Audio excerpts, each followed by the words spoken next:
Hi, I'm Wayne Tuttle, and this is Chasing Legends.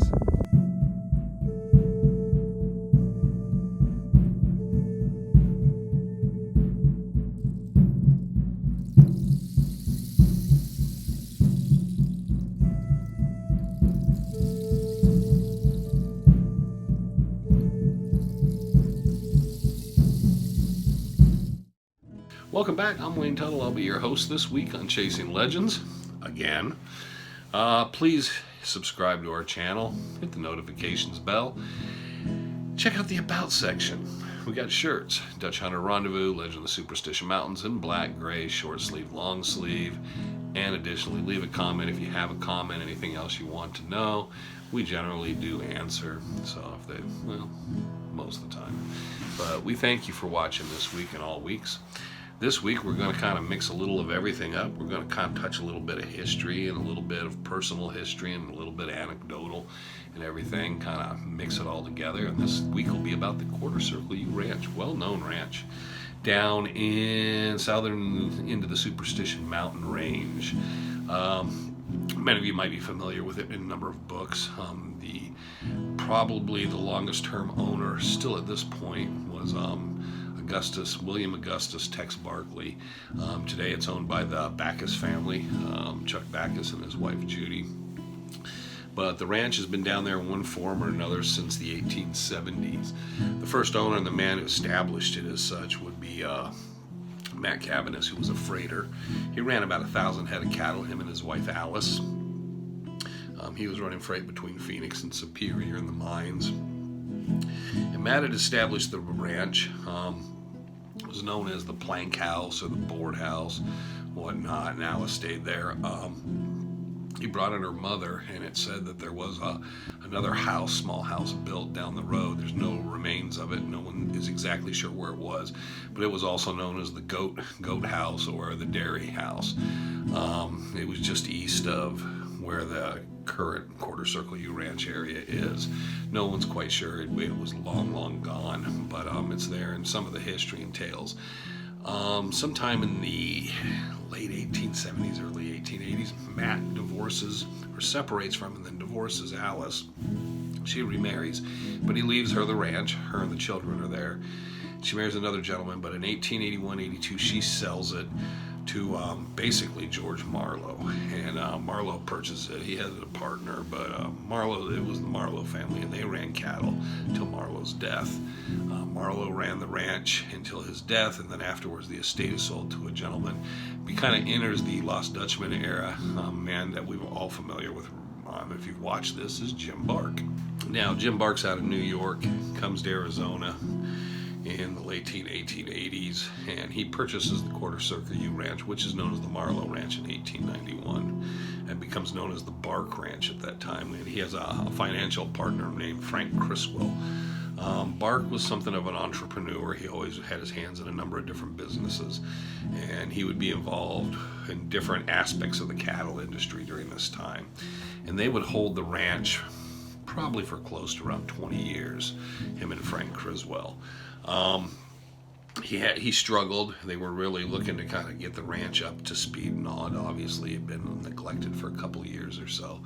Around 1909, a young man comes into the picture, into the area, and looks to be purchasing some of the property off him. In 1911, he becomes a partner with a gentleman named Buchanan, but his name is William Augustus Tex Barkley. And Barkley and his wife Gertrude buy in and then eventually buy out their partner, and they end up having the controlling interest in all the ranch.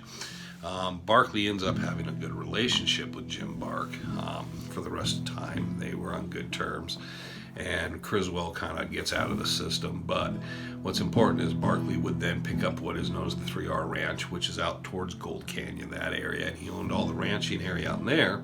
But he also additionally established a ranch up along First Water Creek and Second Water confluences, and that was known as the First Water Ranch.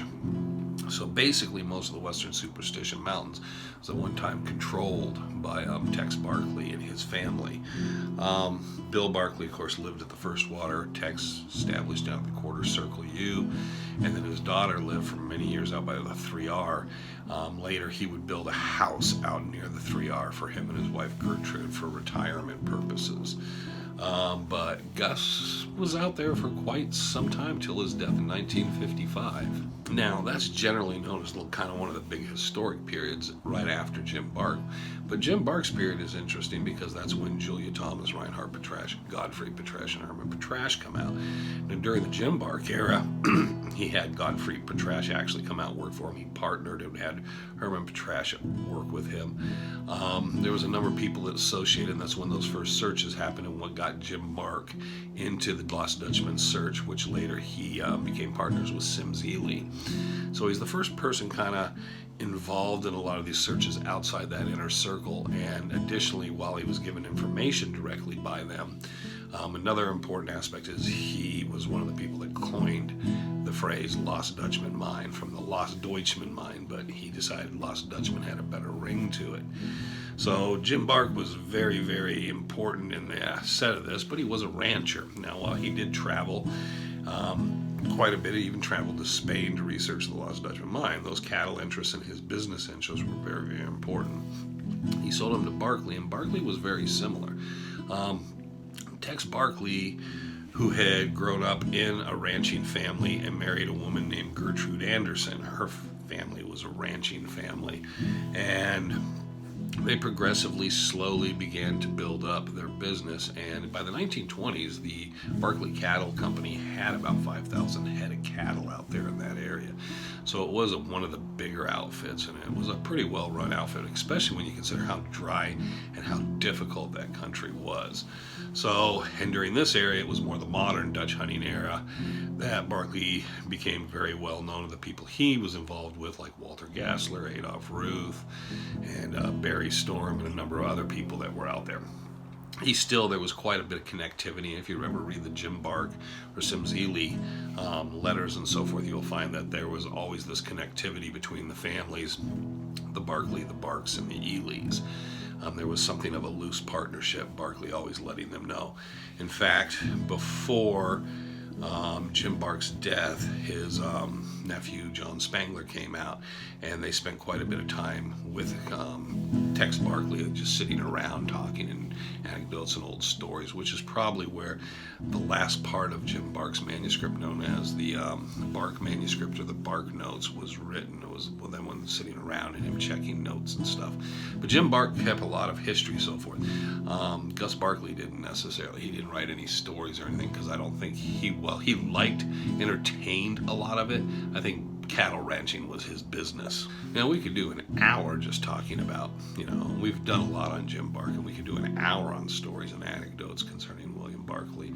One of the ones I want to touch upon is in the 50s, towards the end of the heyday of the ranch.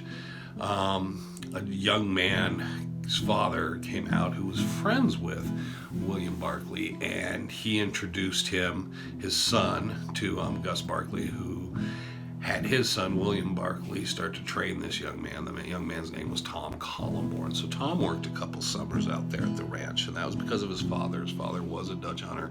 His father was friends with Gus Barkley. And so he got Tom the job out there during the summers and so forth, so he could kind of learn that kind of stuff. And I think Tom was always indebted of having to learn what he did from Bill Barkley.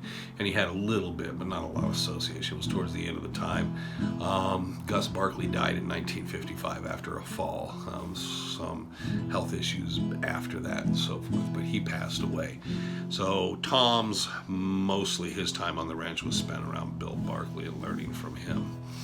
But that was, Tom had that connectivity with those guys then. Unfortunately, Tom, I know, worked on a book about the Superstition Cowboys, and he was taking a lot of anecdotes of stories and a lot of stuff about his time and the people he knew through there. Because of another book, I believe, that was coming out very similar, he found out he decided not to publish that book, and the manuscript probably will never be published. But it would have probably been the best book ever written on the subject, because he not only knew all these old cowboys, but he'd worked the ranch and worked with a lot of them. So that was a real shame. When I heard about it, I talked to Tom, and I know a few people who know about that book that he worked on, and I would have loved to just read the manuscript, because I think it would have been very, very interesting to get the insight, especially from someone, though Tom didn't consider himself a cowboy necessarily in those regards, someone who worked with them directly. It would have been interesting to hear his perspective in a just book based on that, not the Lost Dutchman, not that mining. So Tom got to see that side, being part of the ranch and working the ranch, and that would have been the most interesting thing for us all, I think, today to read. Now, after Gus Barkley's death, Bill Barkley runs the ranch, and that's generally what's noted, is Bill Barkley ran the ranch till around the time of his death, and after his death, around 1967, the ranch is sold. Basically, Gertrude Barkley ran the ranch, is what I've always been told by the family. She was the one behind the scenes, pulling the strings and making sure things were run the way they should be. It got more and more difficult over time to oversee and run it. But she was assisted by two individuals, Bill Barkley's daughter, Nancy, and her husband, Ken McCullough. And Ken and Nancy were quite involved in that, but then they didn't have the time to put into it too. So the family wanted to sell the ranch. Gertrude, basically, I think she was blind, and she just couldn't oversee everything and all, and Bill's gone, and they were looking separate, but Gertrude didn't want to sell it to the individual who ended up buying it initially. He went through a third party, kind of like went around her back to get it from her, because she didn't want to sell it to him. And then it went through a number of different owners. It just could not find stability or footing for quite some time. And then around 1977, Chuck Backus and his wife Judy purchased the ranch. And I think they're coming up on being the longest tenured owners of the ranch, because they've owned the ranch now 53, 54 years, which is close to as long as the Barkleys have owned it. And they've done a great job bringing in the solar and everything else that they've brought out there and kept it a working ranch. So it's been really, couldn't meet two nicer people. Chuck and Judy are very, very nice. I've attended a number of events out there, and they've always been really super hospitable people. I can't say nothing bad about them. Got to talk to Chuck about the ranch and some of the stuff and his experiences and stories he had to say about it and all. Great guy. But they bought it in 77, and they've owned it ever since. And then there's been a number of caretakers that have worked for them over time, overseeing the ranch and working at the ranch. Now, for a lot of people, the familiarity with the ranch is Legend of Superstition Mountains, because most of you will remember it. It's where we were kind of staging out of and working out of. We got to spend roughly most of our 6 weeks in and out of there a lot of times, which was really convenient. I'd spent a lot of time off and on before that there. I was very fortunate around 2000 or so. I think it was about 1999 they brought in Howard Hornick, and Howard was kind of a pretty easy guy to get along with. He was pretty friendly, even though some people might not think so, but Howard was always a good guy, and Randy and I spent a lot of time hanging around and stuff, and just, there was more than a few times we go through, or, I would come through, and Howard would just yell at me, hey, I'm going into town, lock the gate behind you when you leave, I'll just kind of make it so it looks like it's locked, okay? And but he was really cool with everybody. I know he was good friends with Jack Carlson, who wrote the hiking guide too. Jack spent a lot of time, and I know Jack was good friends with the Backus family. But Howard was kind of unique in that, because I'd spent time at the Quarter Circle U, probably, and I don't know what year, the first few times I'd been out by there, and I don't recall who was taking care of it and all, but it might have been before the Backus ownership. It was sometime between 75 and 78. So it might have been right after they purchased it, and that was my initial first time, but it might have been just prior, because I don't really remember that much about it. But things are in much different shape and better shape now and all. But there was the time also that the Lost Dutchman store was operating out there too. So I don't recall much about it because I was so young. But I know during the time period the Backuses picked up the ranch, I'd been out there. After that, there was a few times I might have been in the area and all, but it wasn't until I met Howard, and I don't know who it was. It might have been Jack Carlson or someone just basically told me, go talk to Howard, tell me, Howard's a good guy. And we went out, and Randy always... We'd show up, he'd jump out. Hey, Howie, how you doing?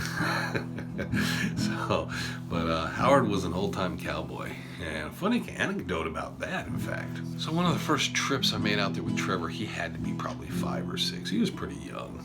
And he went out, and we got out there, and he was just a little guy. We were out there, and we got out to the ranch. I think Randy was with us. Anyways, we had my Bronco, and we were out there, and... Trevor was sitting there next to me. There was a picnic table. Well, we a lot of times hung out at the picnic table over there by the tree, beside the old board house.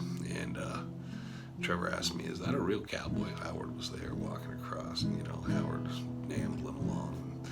I said, "Well, hold on." And Howard walked right by us, and you could just smell Howard as he went by. And I looked at Trevor and I said, "Smell that?" And Trevor said, "Yeah," I made this funny face. I said, "Yeah, he's a real cowboy." But Howard was such a good guy. We had such a great time always down there, hanging around with him. He had no perception of distance. You'd always ask him, he'd always tell you where there was some lost mine or something he'd found in the mountains, and you'd ask him, and he'd show it to you, and you'd look at it, and he'd point distance. You could bring a map. He wouldn't look at the map. He'd just be pointing to stuff. See that peak? And you go here, and you go here. You go, "Well, what is that, a quarter mile, half mile?" He goes, "Yeah, about that." So then you go out there and hike it, and you try to get to it, and he'd be like, "Why did you do that? You need to drive. What you needed to do was drive 5 miles down the road, then make a left here, and then go down 2.5 miles there, and back to you. And see that mountain? You got to go back behind it. That's what I was sending you." His distance calculations were so off; it was horrible. In fact, one time, I think we went out and did a 3-mile hike. We never got close to what he was talking about. And I still to this day have no idea about this mine, this old Spanish mine he was talking about, where it was exactly. But another time he took Randy right out. And he was riding the horse, and Randy was walking, and he wore Randy out so bad he had to put Randy on the horse and bring him back out. And Randy ended up getting heat exhaustion up in the mountains. And Howard told me, "Yeah, I didn't know. Yeah, well, Howard, you took him like a 4 or 5 mile hike back in the desert during the warm day and all." But he always kind of cracked me out with that, because then when you try to point it out to him that you kind of sent us on a wild goose chase, he'd be like, "Well, I told you," and he just like, I don't know if it was a sense of humor or what it was, but sometimes I believe he was just messing with us and just sending us out there and just screwing with us. But it was all good. I mean, I loved the guy. So another time is Randy and myself, and I can't remember who else was with, but we went out. We're sitting on the picnic table, and Howard was out by the ranch house, the board house, and he had to dig up the septic line, and we were sitting there, and I remember I asked, Howard if he wanted help, and he said, "No, I got this. I don't need you guys. You guys monkey around, break the pipe, and then I gotta fix even more pipe. I want to just fix this section I gotta fix." Okay, whatever, no big deal. We're willing to help. We're just sitting here. So I just was sitting there in the shade, and then you hear him, "Oh, son of a bitch," and just swearing up and down and through the pick, and everything just exploding over there. Well, he punctured it and busted another piece. And that thing was going this way and that way. It was not a straight line. So he got done throwing this huge fit. And can't remember who it was. He said had put it in, but he said he wouldn't know a straight line if he knew. So they went there. He must have done 20 feet of destroying 20 feet of that pipe, because every place he dug, he ended up puncturing a hole. He could never get beside it or dig it or find it. It just literally would take off one way or the other. And we watched him throw it. Whole time, though, of course, as Howard throw the fit, we were cracking up, and then Howard would look over at us after he was done and look up, and we'd be all like, Paul Shimmick might have been there that day too. I sure I got it on video somewhere that I was trying to video him as he was doing it. And I took pictures, I know that, but God, it just cracked me up. Howard was such a good guy. Howard also had another thing, is that he got his phone, and he found out he could take hundreds, if not thousands, of photographs. And Howard would go out and ride and take pictures everywhere. And Howard always had at least 5,000 pictures of things he found interesting and possibly meant something in the mountains. And anyone that ever met Howard, that if he liked you, maybe if he didn't like you, he put you through this, he would sit there and you could spend 2 to 3 hours going through these photos with him. And he would literally just wear you down with these pictures. See this, see this, see this, see this. Now this here. Now hold on. Now what do you think about this? And oh my God, some of those afternoons, you're just sweating buckets sitting there next to him, and he's just going through one more picture. So, but you had to love the guy, man. The guy was just awesome. He was a real cowboy. He worked the ranch. I ran into him many a time riding the fence lines with the dogs out there, and always had a great time. But he always treated us really well and always welcomed us and treated everybody that I knew of. I never knew anybody. I heard some people say a few things about Howard, but I never met anyone that ever said that, other than he had that gruff charm, that had anything bad to say about him. Now, of course, with Howard out there, and then later after that was Dean and Chris worked there. That was when we were filming. And Dean and Chris were just as awesome. Dean was such a laid-back, great guy. He didn't know as much about the history and stuff of the mountains and stuff, but he was learning. But we got to spend a lot of time. I really liked Dean and Chris, and they were awesome, really good people.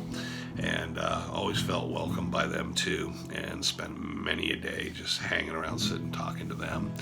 And I think I was very fortunate about the different times and eras and people I got to meet. And like I said, whether it's Chuck and Judy or Howard Hornick or Dean and Chris and the various different people associated with the ranch, everybody's been super nice always. And there was a number of events I got to attend and things. I think Jack Sanfelice's birthday party was out there one year. And I always enjoyed being out there. It was always just such a great place to come out and hang out and spend time and kind of look over things and stuff. But yeah, Dean and Chris were awesome, and I really liked with Dean, hanging around with Dean. And when we filmed, I spent a lot of time just wandering around the ranch. But during that period of time, things were slightly kind of changing and a little different. I think Dean didn't want everybody running through, and I don't think now. I think they locked the gates up. I don't think they want people going through there, and it's probably just simply you get so many people trying to come through and cut through, and you miss the days when you could just, with Howard, he just kept everything open and you could just run through, because it was a great shortcut. If I wanted to go to Reed's Water or something like that, I could just go through, just park the truck, and everything was fine. I would just leave a note or whatever, or just wave at him as I went by. So you kind of miss those days, but times do change and everything else. But definitely one thing in this, always say thank you to Chuck and Judy and Dean and Chris and Howard and all the good people that have always worked that ranch for treating us so well, with not only just respect, but treating us really good. I know there's a few times I got to sit down there and, I got a meal out of the deal and stuff. But I loved listening to Howard's perceptions and his stuff, but also, the stuff he explained about ranching into that, and additionally Chuck about what he was doing, the improvements on the ranch, but his own take on the history of the quarter circle, you and so forth, and his thoughts. And then Dean kind of had a little more of a worldly way of talking things and thinking things out. So I always enjoyed all the conversations, and I'm not going to say anything different about Judy and Chris, because they were awesome people too. Always enjoyed spending time around them. Of course, if we have to come down to it, my favorite people at the quarter circle, you weren't even people. They were the dogs. And I always loved running down there and running across the dogs. I know Howard's favorite was Spike. That was his favorite. He loved Spike, man. And Spike was everywhere he'd go. And Dean, I know, thought the world of Patches. Patch he always thought was the best cattle dog he'd ever had or been around. Patch might have been kind of a mixture, maybe of a border collie Aussie cattle dog. She was a good dog, solid dog. The others were kind of border collie mixes. My favorite, of course, was Gus, old Gus. And when I got there, first time I got there, the dogs all discovered that because of my work with the utility company, I would have dog biscuits in my pocket. And because they found out I had the dog biscuits, they would like come up to my pocket and stuff and see if I had some. And also, my Bronco came rolling in. They knew, hey, it's the biscuit guy, I guess. But they also knew I'd been around and bitten this and that. But it got to the point where a number of times I came out that I would just show up, and then Gus would follow me around. He'd actually, if I went down the wash or went up over, crisscrossed around the area or anything, took a hike from around there, Gus would actually tag along with me. So kind of makes him your favorite. He also would hang out on the porch at the boarding house with me and just lay down and let me pet him for hours, which was really nice because you miss your own dog when you're out there for weeks on end. And so it was nice. I always, all the dogs, but they were all friendly. But the dogs, I also made friends with Tom Cullenborn's dog, Bucky, because of that. Because when he first brought him out, he discovered I carried biscuits all the time. So he remembered that I was the guy, the biscuit guy. And that was just forgetting they were in my pocket when I'd leave work and go out. And then I'd get there, or in my truck, I'd have some, and I'd always run over and grab them. But Howard had a great story about Gus, who he said at one time was a hell of a cow dog. So a lot of times I'd run into Howard and he'd be out with Spike. And there'd be, couple dogs. And one time we were out, I ran across him, he was working some fences down the road. And we were talking, and I asked him, well, where's Gus? He said, oh, damn that Gus. He said, he's smart. And I said, well, what? He says, well, he's getting up there, but what he does is he gets up, sees me going, and he gets in line, and he goes out with me and the dogs. And he said, I didn't know what was happening to him. He said, what he'll do is he'll start dropping back as we leave the ranch. And he said, eventually Gus will just kind of slow down and then find a spot to stand and make sure that Howard kind of gets out of view, and then he turns around and goes back and goes and takes a nap up on the patio. And I was like, well, not a dumb dog, not walking around out in the desert all the time. So, but no, Gus was a good boy, man. And I always enjoyed hanging around. Like I said, I didn't mind walking around with him in the desert because I figured he'd know if there was a snake or anything, or warn you somebody was coming. But yeah, most of the dogs around there were really good. It was Dean had a couple, I think, Rottweilers he had running around on the property too. They were not as friendly, but all the cow dogs were really good dogs and friendly dogs. And I don't know if anybody would have a problem with them unless they didn't like dogs. But now the only time I didn't get along with the dogs, and it was an unusual period, was probably, God, I'm trying to think about what year. But anyways, I brought the Bronco out, and for whatever reason, generally as a rule, when I brought Jake out, I brought Jake, but I would, be somewhere else in the mountains. And this time I think I was going out towards Reed's Water. And I was going to head out that way, but I decided to stop in and say hi to Howard before I passed through. So I came in the Bronco, Howard saw me, waved. I got out of the Bronco. When I got out of the Bronco, Jake got out behind me. Gus and Spike and the dogs start running over, and they stop because they see it's me. But then they saw Jake. Now, I think most of the dogs there probably weigh somewhere between 30 and 40 pounds. They're not big dogs, they're normal cow dogs. Most cow dogs aren't very, aren't huge dogs at all. Jake was an Aussie Shepherd. He was pretty good size and very solid. I think he weighed around just over 60 pounds or something. And he came down with those devil blue eyes and just kind of gave them the look. They came around the side of the truck. Now, Jake never believed he was a dog, which is, you got to keep in mind. Jake always thought he was pretty much 90% human. So he came down out of the truck. He hits the corner. The dogs stop. They all look at him. He just gave them a glance, looked over, walked over to the nice shadiest place nearby, laid down, and just curled up and laid down like he didn't give a crap. And they stood there and then turned and walked away. And I was just like, I don't know what it was, but it was the strangest thing. And he had nothing to do with them, and they decided they wanted nothing to do with him. I went over, talked to Howard, and they went, Jake, come on. And he jumped up and ran over and popped back in the truck. A couple more times I came over, but I kept the windows rolled down, but I told him, Jake, hey, if you want out, you can get out. And he would just sit there in the seat and look at the dogs and then just look forward like, I can't believe you brought me this place. I don't know what those things are. Why are you bringing me here? So I think that was the only time. And like I said, he kind of did a stare at them and just dismissed them, and that was it. So that was the only time, and I don't think the dogs even approached me that whole time when he was there. I think that was another thing with Jake. If you had anything to do with me, it could set him off. So maybe that's what it was. He was able to somehow dog verbalize, don't come near him. He's mine, because Jake was very possessive of me.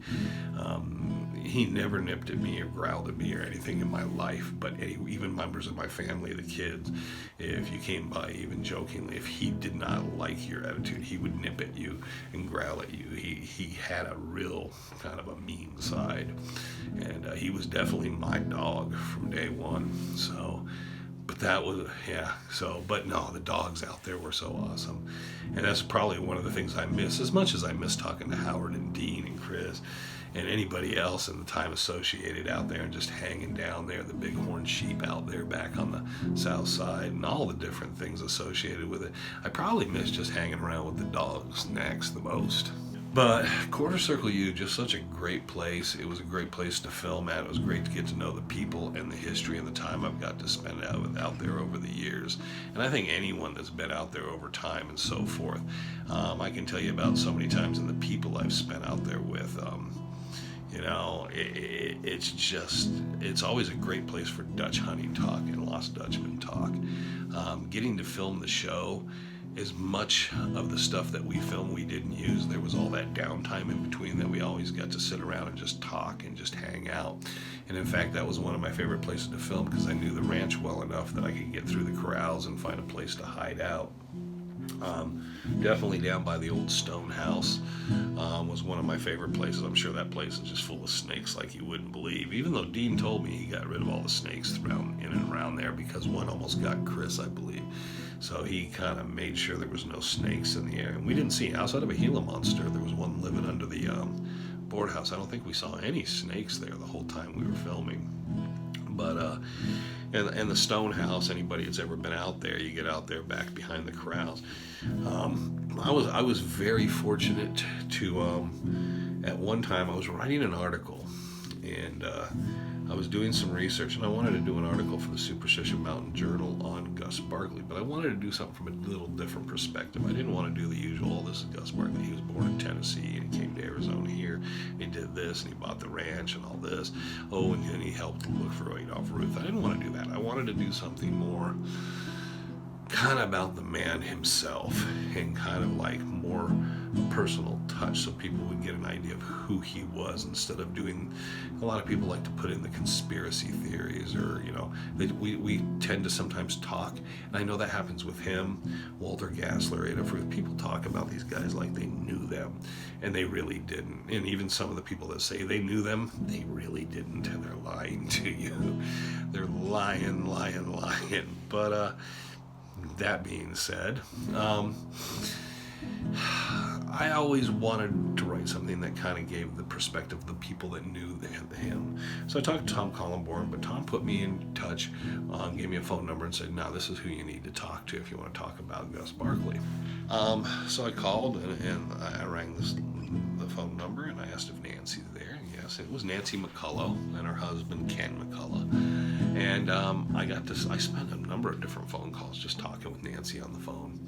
And I let her know what I was looking to do. I just wanted her to talk about, her childhood, her dad Bill Barkley, her grandfather Gus Barkley, and stuff like that. And we just had some great conversations about growing up at the First Water Ranch, or spending time with the Quarter Circle U Ranch with her grandfather, because I wanted to write a story, not even from her perspective, but get an idea of the man himself, the person that, people knew, not business-wise, not Dutch hunting-wise, and so forth.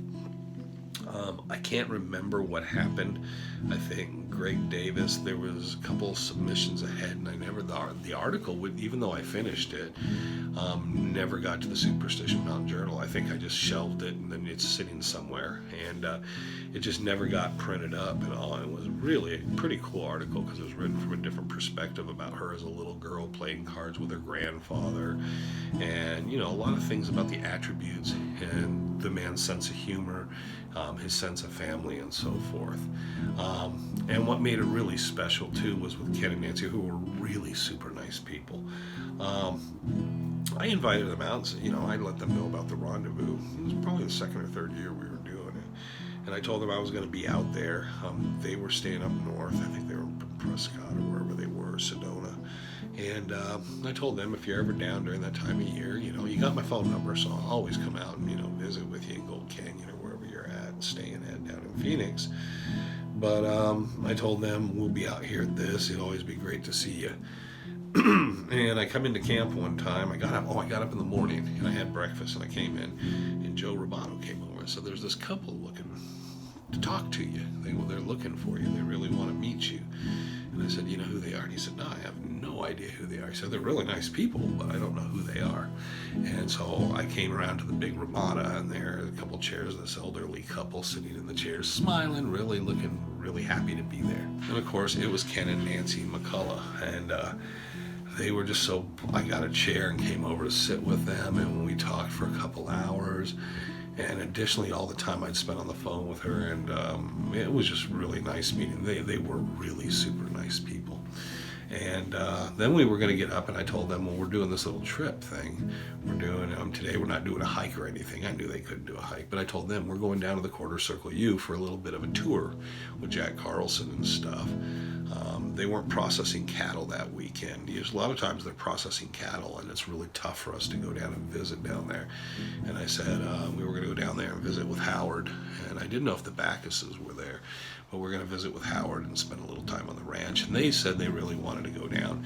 So then I got to spend the rest of that afternoon down at the Quarter Circle U with Ken and Nancy. Now, they left early because he couldn't drive in the dark, he said. I think they had to be close to 90 years old. I was surprised they even came out on their own. But I'm sure, I thought somebody would have drove them out. But they went out down there and spent the time with us. We have a picture of all of us in front of, I think, the board house, or it's either that or the tack room. But one of those pictures is Ken and Nancy is in it. And that was really, really great to spend the time. Because again, she walked around talking to me, and she would be like, I remember, it just seems like yesterday I was sitting here playing cards with my grandfather and all. That was a really cool thing, because you're getting to sit there in that moment of history with the person that has the memories, but you're getting to be in that same time and place. So that was awesome. 2 other really super nice people. And for everything everybody ever writes about the ranch and how it was operated and organized, Ken probably set me straight on a lot of stuff, because he told me how basically Gertrude ran it and everything went through Gertrude. And he said basically for the longest time he handled things, he ran things for her and took care of things. And he said it was a shame, but it was just too much for them to operate that. It wasn't just pulling out, it wasn't making the money, and it was actually eating money up. And they had Nancy and Ken had their own ranching interests to deal with without having to deal with the Nancy's family's ranching interests as well.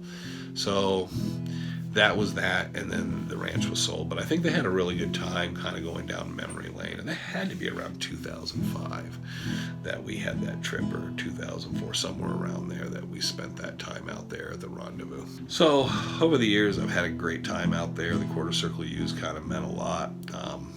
Like I said, I think Howard was out there till about the time we came out to film, so about 14, 15 years Howard would have been out there. During that time period I was out there constantly, and then I was still out there for a few years there with Dean and Chris.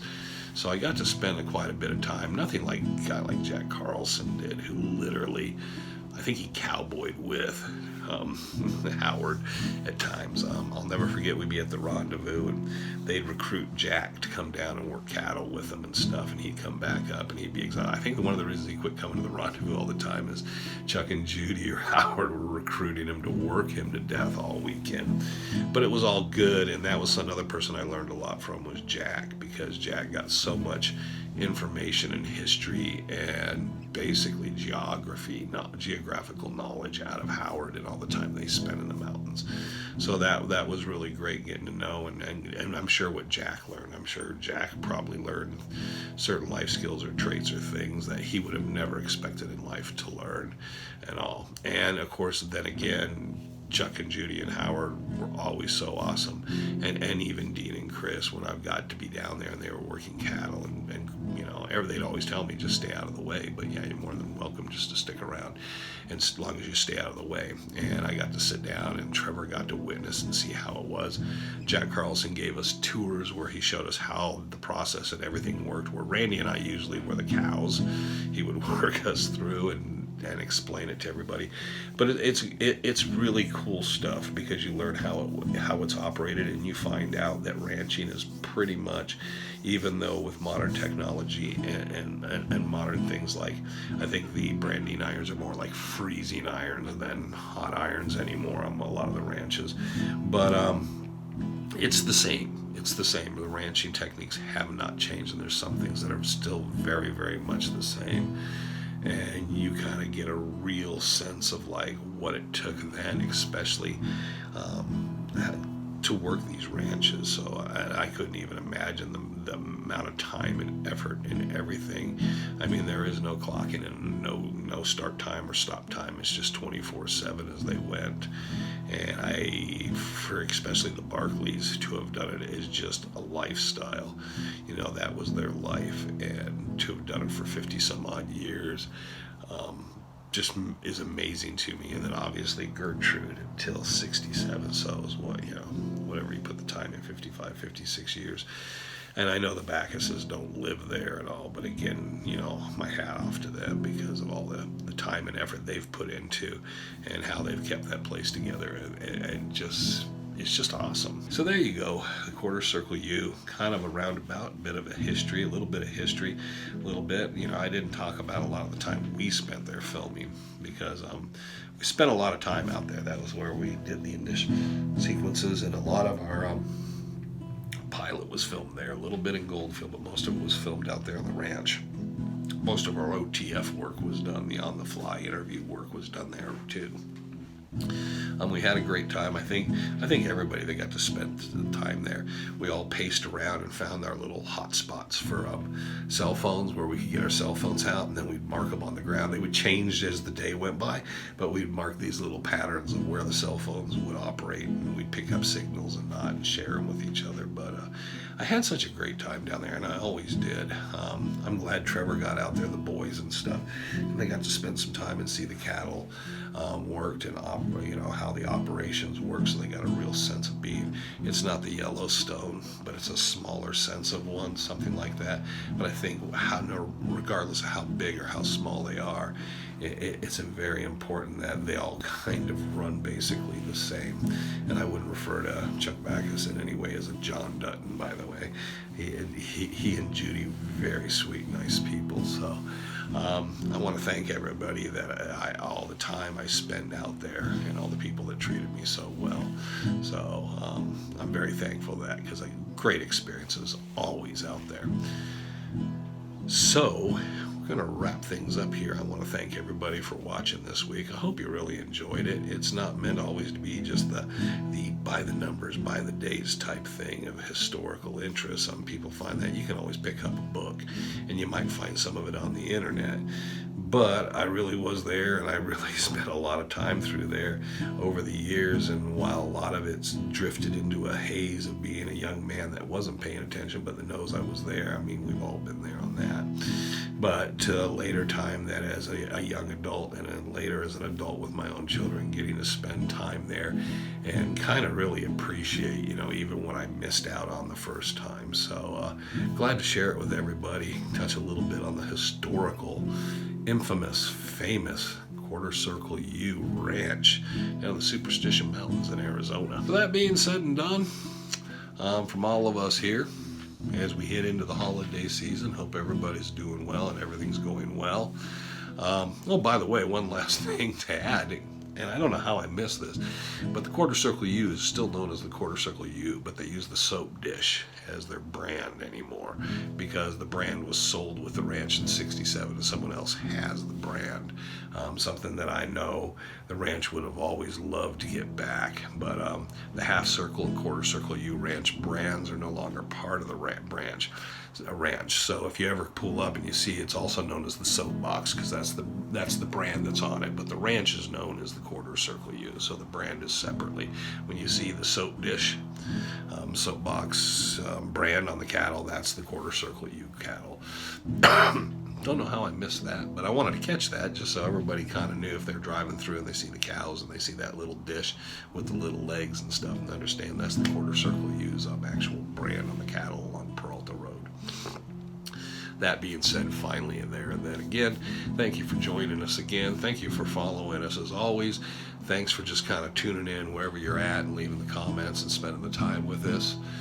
Until the next time we meet again, take care. I'm Wayne Tuttle. You're not, and this was Chasing Legends.